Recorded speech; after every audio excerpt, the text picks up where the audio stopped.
یہی بات شب قدر میں رکھی گئی ہے کہ پچھلی امت کا کوئی آدمی مسلسل بغیر بیماری کے، بغیر وقفہ کے، مسلسل 83-84 سال شب و روز عبادت کرے۔ اب آپ ذرا اندازہ لگائیں، کہاں 84 سال اور کہاں محمدی جو ہے وہ فقط شب بھر میں، ایک شب میں اس شب کا کچھ حصہ عبادت کرے تو اس کو 83-84 سال کی عبادت کا ثواب مل جائے۔ نہیں، قرآن یہ نہیں کہہ رہا، قرآن فرما رہا ہے کہ 83-84 سال سے بہتر ثواب ملے گا۔ ہے کوئی فرق؟ کوئی 19-20 کا فرق ہے؟ آپ اس کو بیان کر سکتے ہیں بھی رات کی چند ساعتوں میں؟ یہ اس کا معنی یہ ہے کہ اللہ تعالیٰ فرماتا ہے میدان میں تو تم آؤ، اداس کیوں ہوتے ہو؟ تم تو میرے آخر الزمان نبی کے امتی ہو۔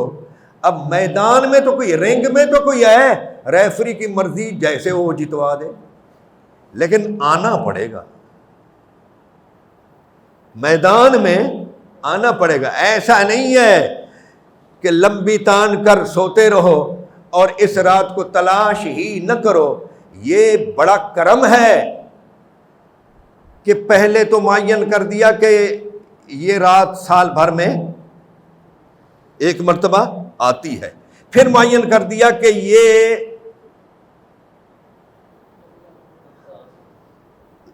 اس شب میں یہ ہوتی ہے، یہ ساعتیں جس میں قرآن نازل ہوا۔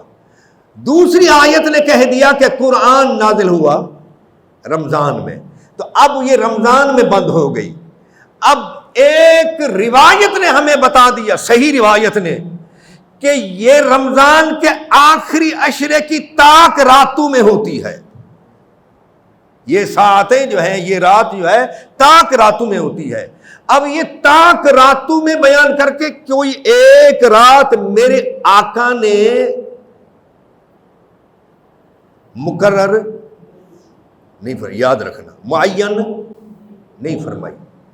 صحابہ کرام نے اندازے لگائے ہیں۔ حضرت ابن مسعود قسم کھا کر کہتے تھے کہ یہ 27ویں شب ہے، اور انشاءاللہ بھی نہیں کہتے تھے۔ ایک یوں کہا جا سکتے نا انشاءاللہ یہ 27ویں شب ہے، نہیں، وہ قسم کھا کر کہتے تھے 27ویں شب ہے، اور انشاءاللہ نہیں کہتے تھے، یعنی پکی بات ہے، ان کا یقین تھا۔ اور کچھ ہمارے مفسرین جو ہیں وہ فرماتے ہیں، انہوں نے بھی کوئی حساب لگائے ہیں، یہ انا انزلنا ہو فی لیلت القدر، یہ لفظ ہے، یہ کیا ہے؟ لفظ اور ہوتے ہیں، حرف اور ہوتے ہیں۔ اب یہ جو ہے نا مسجد، یہ لفظ ہے اور حرف اس میں 4 ہیں، میم، سین، جیم، دال۔ یہ لفظ اور حرف کا فرق آپ سمجھ لیں۔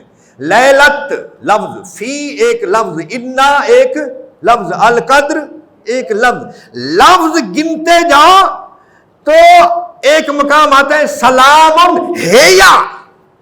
ہیا مانا یہ، اور یہ مؤنث کے لیے ہے، ہیا کا اشارہ مؤنث کے لیے ہے۔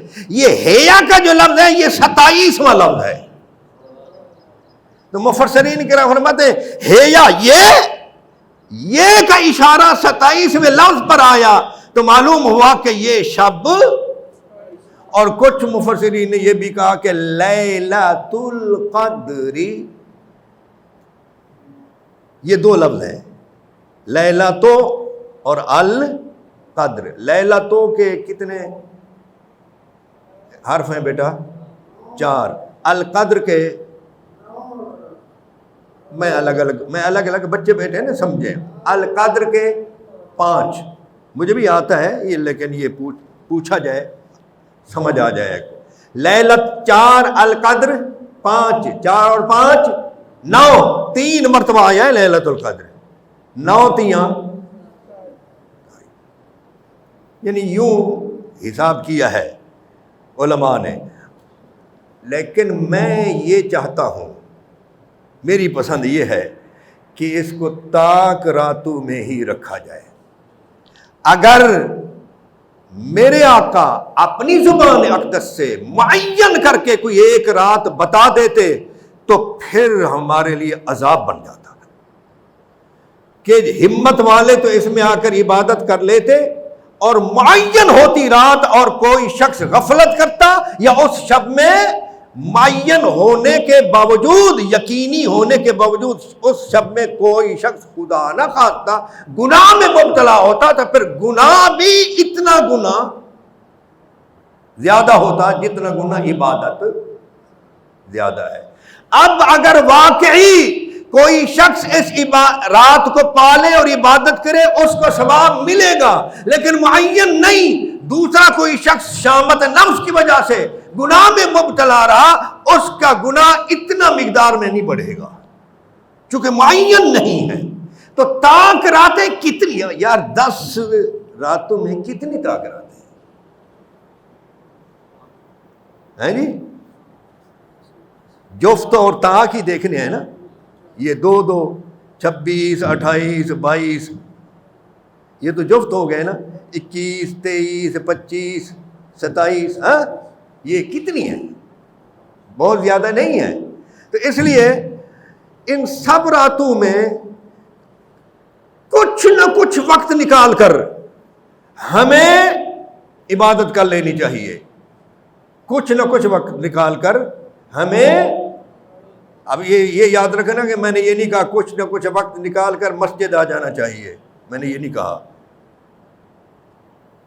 کچھ نہ کچھ وقت نکال کر عبادت، اس لیے کہ اس کے لیے مسجد میں آنا ضروری نہیں ہے، لیکن کوئی